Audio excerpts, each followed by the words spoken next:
Bueno, muy buenos días. Me gustaría decir que es un placer estar aquí de vuelta en un lugar tan maravilloso, el cual amo tanto, un lugar donde yo y mi esposa y mis 4 hijos pasamos unos 8 años maravillosos. No tengo un amigo más especial en el mundo que su presidente Albert Moller, al igual que su esposa Mary. Tienen ustedes la mejor facultad de todo el mundo, así que espero que usted aprecie estudiar bajo esas personas. Y si fue que difícil dejar este lugar, recuerdo la última noche que estuve aquí en la casa de los Moller, estábamos en la casa en el sótano de ellos y luego algo que casi nunca sucedió. Estaba llorando, mi esposa estaba llorando, Moller estaba chillando, su hija Katy bajó a donde estábamos y también comenzó a llorar y me dijo: no puedo creer que te vas. Siempre pensé que estarías aquí hasta que me casara. Entonces le juré en ese momento que no extrañaría su matrimonio. Entonces estuvimos ahí cuando contrajo matrimonio. Hay tantas cosas que puedo decir, pero no quiero perder el tiempo. Así que sí que extraño al doctor Moller, especialmente cuando me da la actualización diaria de los deportes, ya que es tan conocedor de los asuntos atléticos y es tan aficionado. Recuerdo muy lúcidamente una vez cuando solo había estado aquí un año, Albert me dijo y me llamó: quiero que me respondas una pregunta y no quiero que trates de actuar como un todo. No sé qué quiso decir en lo último, pero me preguntó: estoy escribiendo un artículo y rápidamente quiero que me hables de los 49 de San Francisco. Ese es un equipo de básquetbol, béisbol o fútbol americano. Y yo le dije: bueno, de hecho es su equipo de fútbol soccer. Y él me dijo: no sabía que tenían un equipo de fútbol soccer. Y yo le dije: pues no lo tienen. Y me dijo: no te lo podías aguantar, ¿cierto, Allen? Bueno, me parece que a pesar de eso es un gran hombre, un hombre de los más brillantes que he conocido y alguien que yo busco una y otra vez para consejos, sabiduría y dirección. Y raramente me ha fallado. Esta mañana quiero que nos enfoquemos en una carta del Nuevo Testamento, a lo que el hermano David Platt llama uno de sus libros la carta misionera con recaudación de fondos, con una introducción amplia, el libro de los Romanos, capítulo 15, versículos 14 y 24. Y usted no entiende el impacto que Pablo quiere dar si no antes se devuelve el versículo 8. Así que leeré desde el versículo 8 hasta el 24 y allí encontrar las marcas de la gente de la gran comisión. Pues les digo que Cristo se hizo servidor de la circuncisión para demostrar la verdad de Dios, para confirmar las promesas dadas a los padres y para que los gentiles glorifiquen a Dios por su misericordia, como está escrito. Por tanto te confesaré entre los gentiles y a tu nombre cantaré. Y vuelve a decir: regocíjense gentiles con su pueblo. Y de nuevo: alaben al Señor todos los gentiles y a todos los pueblos alaben. Y a su vez en Isaías dice: retoñará la raíz de Isaí al que se levanta a regir los gentiles pondrán en él su esperanza. Y el Dios de la esperanza los llene de todo gozo y paz en el creer, para que ahunden en la esperanza por el poder del Espíritu Santo. En cuanto a ustedes, hermanos míos, yo mismo estoy también convencido de que ustedes están llenos de bondad, llenos de todo conocimiento y capaces también de amonestarse entre los unos a los otros. Pero les escribo con atrevimiento sobre algunas cosas, para así hacer que las recuerden una y otra vez, por la gracia que me fue dada por Dios, para ser ministro de Cristo Jesús a los gentiles, ministrando a manera de sacerdote el Evangelio de Dios, a fin de que la ofrenda que hago de los gentiles sea aceptable, santificada por el Espíritu Santo. Por tanto, en Cristo Jesús he hallado razón para gloriarme en las cosas que se refieren a Dios, porque no me atreveré a hablar de nada sino lo que tengo en Cristo, por medio de mí para la obediencia a los gentiles en palabra y en obra, por el poder de señales, milagros y prodigios en el poder del Espíritu de Dios, de manera que desde Jerusalén y por los alrededores hasta el Ilírico he predicado en su plenitud el Evangelio de Cristo. De esta manera me esforzaré en anunciar el Evangelio no de donde Cristo ya era conocido, para no edificar sobre el fundamento de otros, sino que, como está escrito, aquellos a quienes nunca se les fue anunciado acerca de él verán, y a los que no han oído entenderán.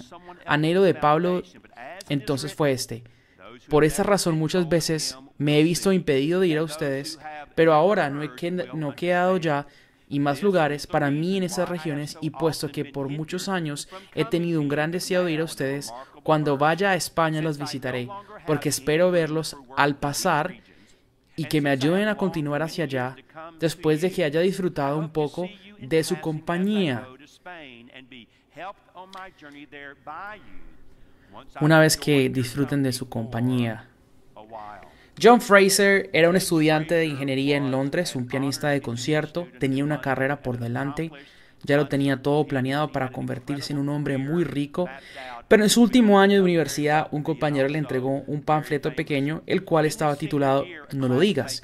John Fraser leería este panfleto y como resultado no permanecería en Londres, no se convertiría en un pianista o un ingeniero famoso, pero sí en cambio viajaría a las provincias occidentales de China y pasaría su tiempo trabajando con las personas más marginadas.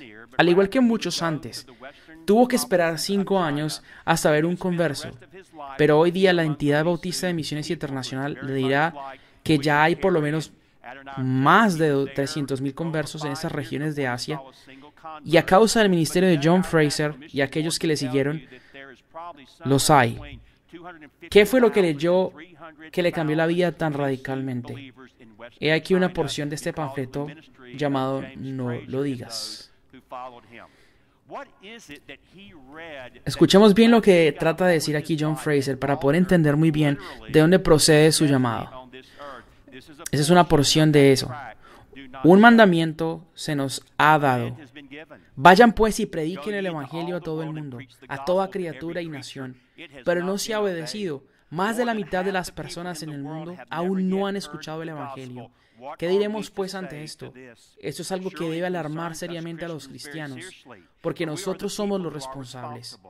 Si nuestro Maestro regresara hoy y encontrara millones de personas sin evangelizar, y mientras observa eso, seguro nos miraría a nosotros por una explicación. No me imagino qué clase de explicación pudiéramos dar, pero solo una cosa estoy seguro: la mayoría de excusas a las que estamos acostumbrados a formular, deberíamos estar avergonzados de todas ellas. Completamente avergonzados. Y leyendo este panfleto, su vida fue cambiada, y como resultado de su cambio y su ministerio, hay miles de personas exaltando al Cordero y alabando su nombre por el misterio y el ministerio de James Fraser. Pero ¿qué le sucedió? Yo creo que quedó cicatrizado. Cicatrizado con lo que yo llamo las marcas del cristiano de la Gran Comisión. Esas son marcas que yo anhelo tener en mi vida, y esas son marcas que anhelo que cicatricen también su vida. Creo que hay 6 de estas en ese texto particular, y rápidamente me gustaría resaltarlas para entender qué significa ser, cómo luciríamos si en verdad fuéramos marcados por la Gran Comisión. Número 1, los cristianos de la Gran Comisión mantienen su enfoque en las cosas más importantes mientras hacen muchas cosas buenas. Ahora bien, Pablo está consciente que la iglesia en Roma estaba haciendo muchas cosas buenas. Note que en el versículo 14 dice que estoy también convencido de que ustedes están llenos de bondad, dice Pablo, llenos de todo conocimiento y capaces también de amonestarse los unos a los otros. En otras palabras, él está diciendo que ellos tenían vidas buenas y buena teología. Lo que ellos vivían, creían, importaba, y si algunos se desviaban, ellos estaban preparados para amonestarse los unos a los otros. En el 15, sin embargo, utiliza la preposición "pero" al decir esto: pero les he escrito con atrevimiento sobre algunas cosas para así hacer que las recuerden otra vez. En otras palabras, él dice que no les va a decir algo nuevo, pero sí recordarles algunas cosas que quizás ya hayan olvidado. Y yo estoy convencido de que Pablo entendió muy bien que muchas veces lo más peligroso para el pueblo no es tanto el mal, sino el bien. En otras palabras, En nuestros ministerios, en nuestras iglesias y nuestras vidas, podemos sobreocuparnos haciendo cosas muy buenas, pero consecuentemente podemos terminar descuidando las cosas más importantes. Pablo entendía que entre las cosas más importantes involucraba llevar el evangelio a las naciones. Él entendía que las últimas palabras eran muy importantes, es decir, las últimas palabras de nuestro Señor. De todas las palabras él pudo decir antes de ascender a los cielos, dijo: vayan pues y hagan discípulos de todas las etnias, naciones. ¿Cuántas naciones hoy hay en el planeta Tierra? Bueno, eso lo investigué para estar actualizado y contacté la entidad Internacional Bautista de Misiones, y los que los expertos han tratado de estimar es 11.489 grupos de personas en el mundo de hoy, y ese número es el grupo de personas que conforman una población de 7 billones de personas, pero ¿cuántos de ellos hasta el día de hoy están sin alcanzar? Es decir, que no tengan acceso o límite acceso al Evangelio. Y sorprendentemente en el año 2015, con todo nuestro dinero, personas y tecnología, con todo lo que tenemos todavía, hay más de 6,000 grupos sin alcanzar en el mundo en el día de hoy. Cuando haces las matemáticas, el número que sale es de más de 3.78 billones de personas que no tienen un acceso adecuado al Evangelio. Eso quiere decir que hay mucha gente alrededor de este planeta, escúcheme bien, nacerán, vivirán, morirán e irán al infierno. Y ni siquiera una vez en su vida escucharon una presentación correcta del Evangelio. Esto quiere decir que hay lugares en este mundo el cual usted y yo podemos ir, en los que podemos ser soltados en paracaídas desde un avión o helicóptero, y al aterrizar caminar días, noches, meses sin encontrar una iglesia y menos encontrarse con un cristiano.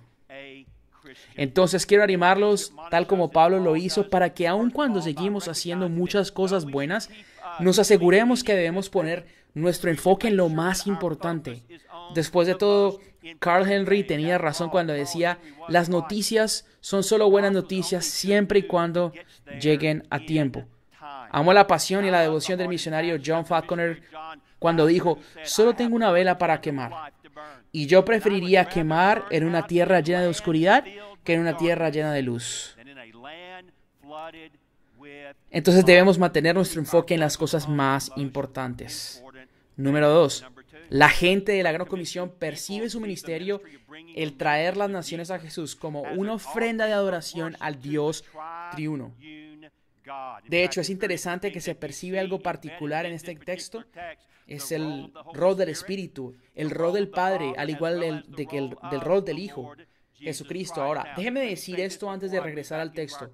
Yo tengo una convicción firme, que la teología y las misiones siempre deben permanecer juntas. ¿Por qué creo esto? Porque tienen que estar juntas. Hay muchas razones. Número 1, el teólogo más grande que ha vivido fue el mejor misionero que ha vivido. Su nombre es Jesús.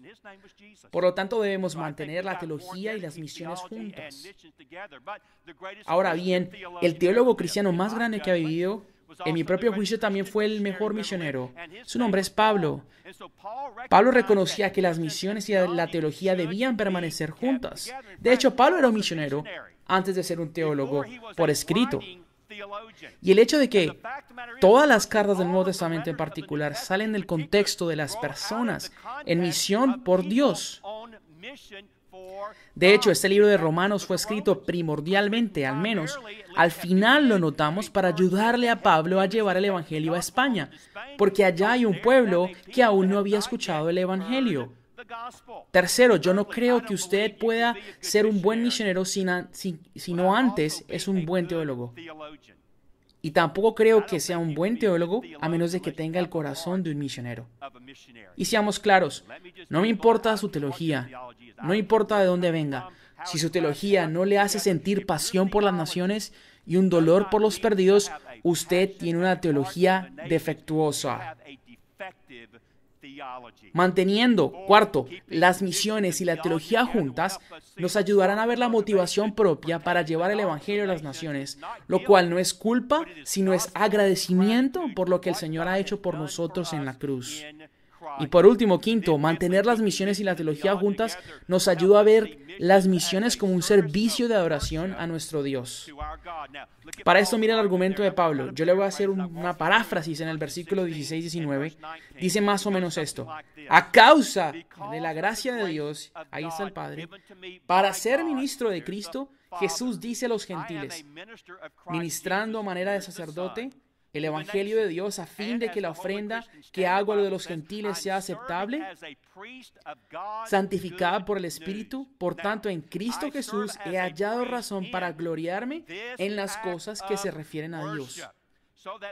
Porque no me atreveré a hablar de aquella cosa o de nada, sino de lo que Cristo ha hecho por medio de mí para la obediencia de los gentiles en palabra y en obra. En otras palabras, la misión es un acto de adoración que comienza con Dios y realizado por Dios, pero lo hace a través de sus sacerdotes, los creyentes. En otras palabras, las misiones es el traer una ofrenda de adoración a Dios para su gloria. John Stott reafirma esto cuando dice: el motivo más alto de los misioneros no es la obediencia a la gran comisión, aunque es importante, ni amor a los perdidos, aunque sea fuerte tal incentivo, especialmente cuando contemplamos la ira de Dios, pero en cambio sí es el celo. Un celo ardiente y apasionante por la gloria de nuestro Señor Jesucristo. Solo un imperialismo es cristiano, y es el cuidado por su majestad imperial, Jesucristo, y por la gloria de su imperio. Entonces, cuando estamos conquistando las naciones como sacerdotes creyentes, admitimos que el Padre ha iniciado por gracia nuestra salvación, el Hijo en el Evangelio se ha entregado su vida por nosotros, y como vemos en el versículo 19, el Espíritu Santo ha empoderado nuestra nación, nuestra salvación. Las misiones mundiales es el trabajo de Dios y es nuestra adoración. Es el trabajo de Dios y es nuestra adoración. Vemos las misiones como una ofrenda de adoración para el Dios Trino. Número 3. La gente de la Gran Comisión son personas centradas en Cristo, quienes se glorían solamente en Cristo Jesús y no en ellos mismos. Ciertamente todos recordamos lo que Pablo dijo en Gálatas 6:14.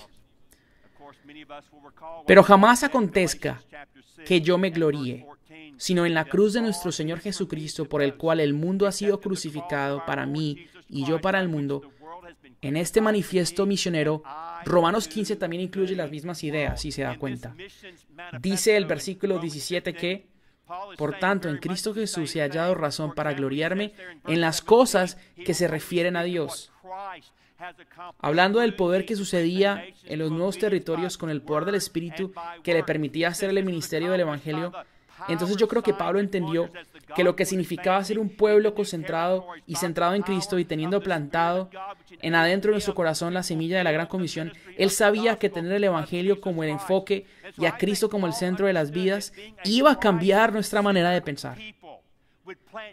Va a cambiar la forma en que hablamos, cómo actuamos, cambia nuestra forma de vivir e incluso llega a cambiar la forma en que vamos a morir. Escuche bien, e incluso va a cambiar la forma en que morimos.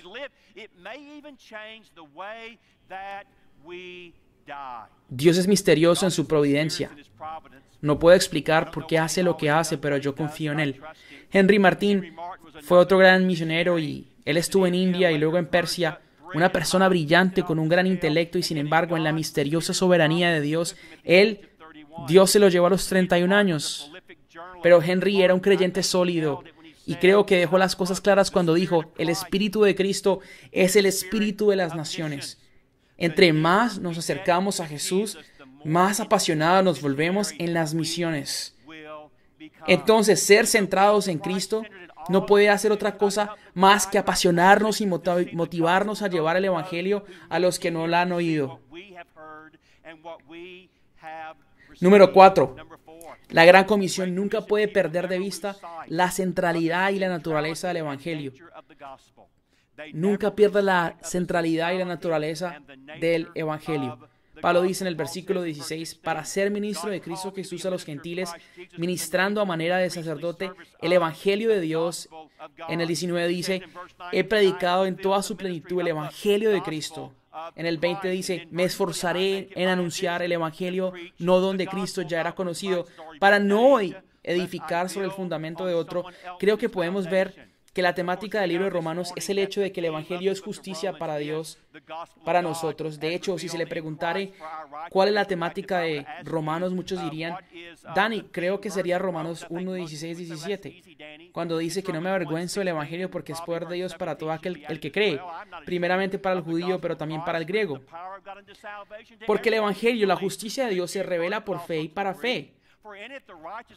Como está escrito, mas el justo vivirá por la fe. Ahora bien, sé que ahora, en un lugar como este, usted sabe lo que es el Evangelio. Pero me atrevo a decir que muchas de nuestras iglesias fallan en esta área.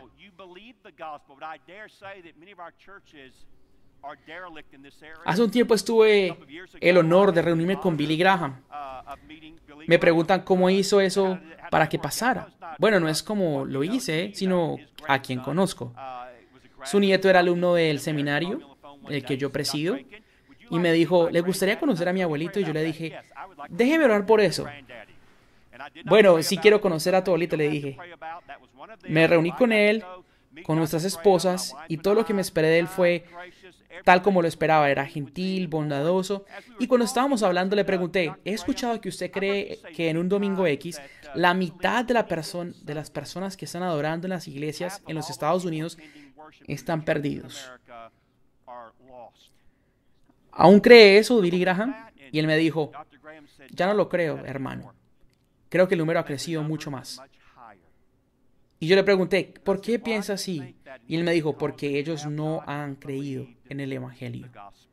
Entonces, hermanos míos, tenemos que asegurarnos que todo el lastre que hay no se pegue a la predicación del Evangelio. Y con eso no entonces engañar a las personas y dejarlos que guíen sus vidas con otro mensaje.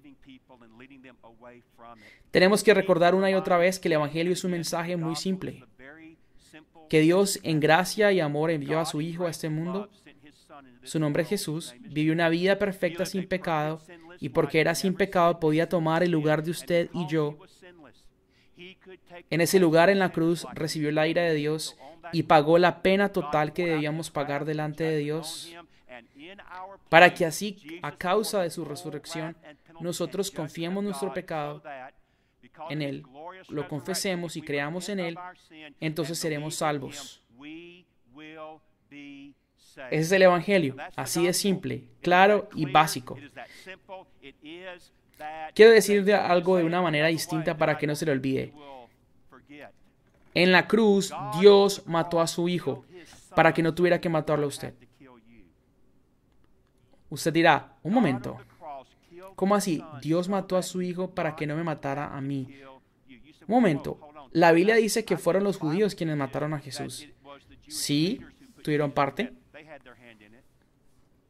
Otros dicen, creo que fueron los romanos también.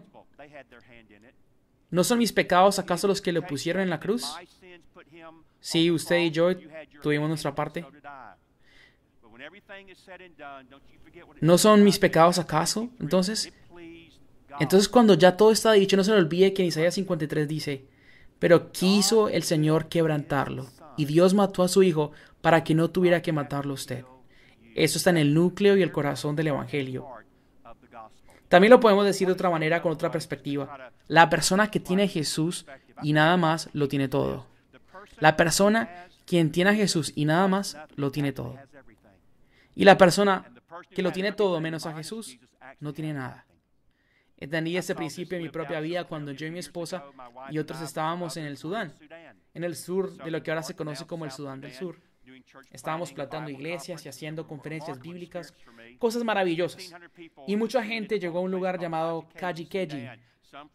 Unos eran de Congo, otros de Sudán, Uganda. Muchos caminaban por una semana para llegar allí.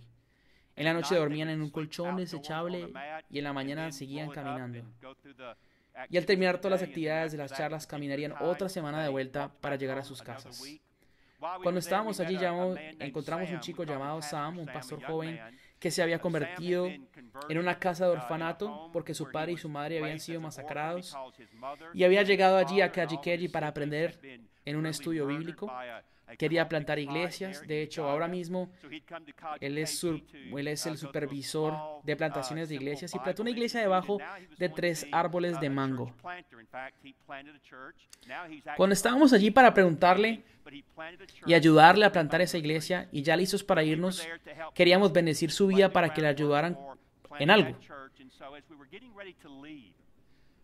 Así que hablamos con él y con el liderazgo, le impusimos las manos y le dijimos: Sam, eso queremos hacer por ti.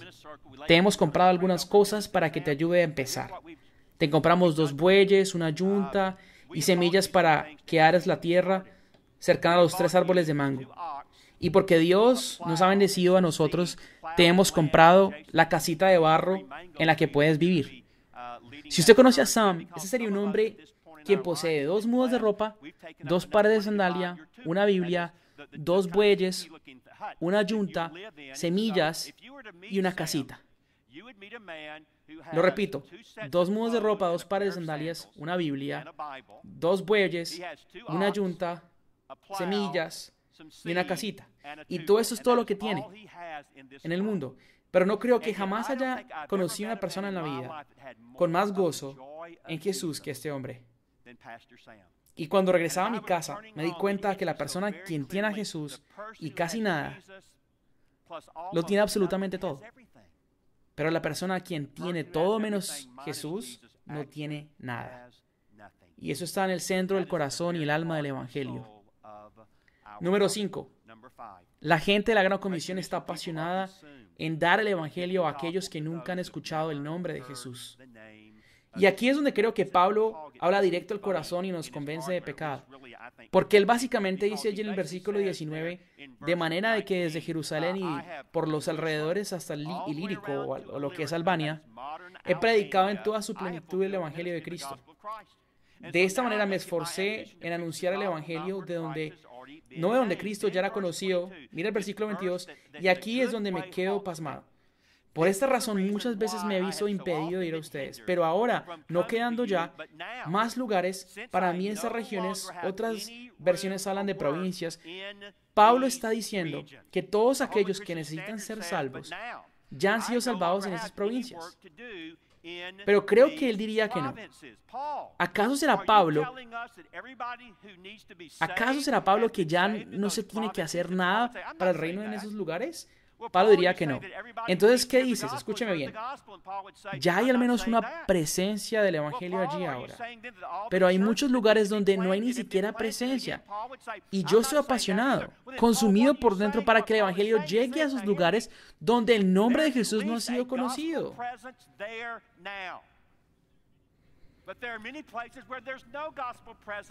Dudo que en ese seminario sea diferente al mío.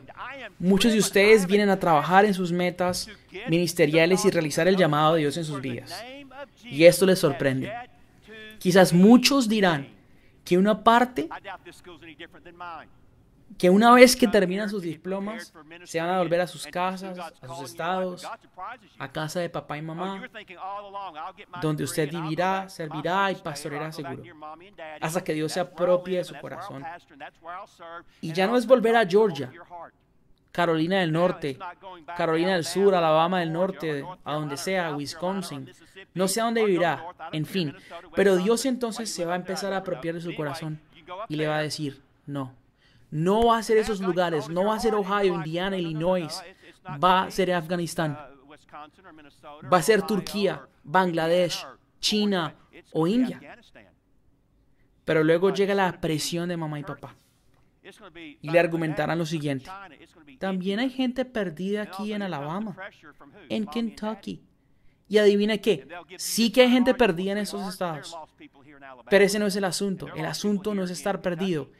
En este contexto, el asunto es acceso al Evangelio.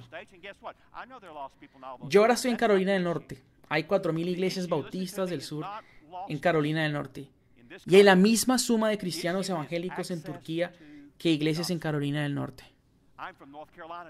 Yo quiero pensar que los obreros que manda Dios a la cosecha tienen esos lugares en sus corazones y por ende esos lugares deben también estar en nuestros corazones. Es increíble, yo vuelvo a pensar en la estadística.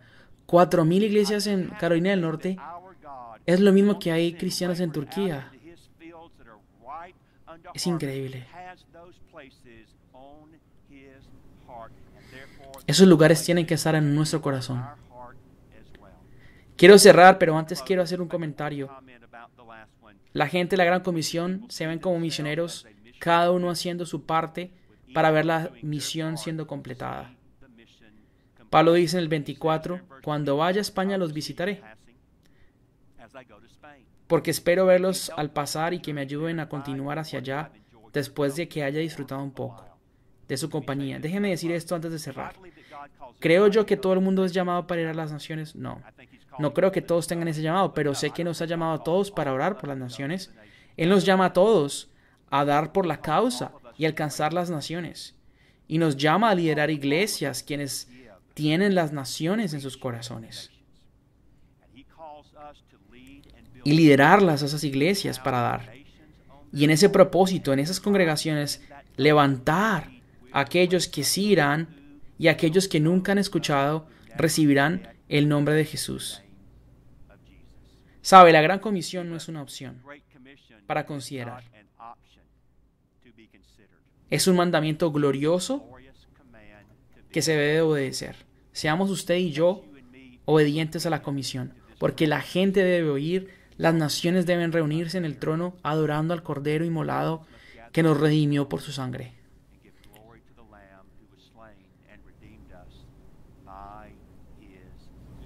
Padre, te agradezco mucho por esta institución tan maravillosa, esta facultad, su liderazgo, su presidente, su esposa. Y te agradezco que apartan una semana para pensar cuidadosamente acerca de lo que significa ser personas de la Gran Comisión. Y Señor, es mi oración de que en esta multitud tú levantes campeones jóvenes para Cristo, quienes irán a los lugares más difíciles y peligrosos. Y sí, Señor, harán sus vidas allá y quizás darán sus vidas y morirán. Pero Señor, tu palabra nos enseña que vivir es Cristo y morir es ganancia. John Piper acertó cuando dijo que siempre hay escenario ganador. Todo lo que el mundo nos puede hacer es asesinarnos, y eso significa que estaremos instantáneamente en tu presencia. Entonces déjanos dar nuestra vida en lo que realmente importa. Déjanos dar nuestra vida a algo tan maravilloso que nunca imaginamos.